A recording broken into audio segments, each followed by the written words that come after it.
Yummy yummy chowmein আজকে আমাদের breakfast.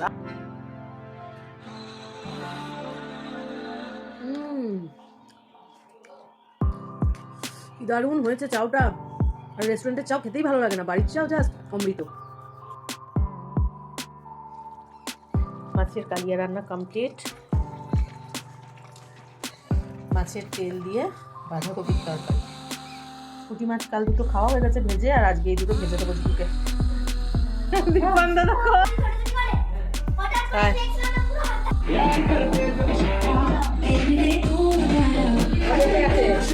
কত পড়াশোনা করছো তুমি? দিদি এনেছে মিষ্টি, বাবা এনেছে মিষ্টি, কত মিষ্টি কত মিষ্টি খাবো আমরা। যুববাবু খেতে বসে গেছে। সারাদিন অত জার্নি করে এসছে মা আমার ছোট মা এসে কি আনন্দ, কি খেলা হলো।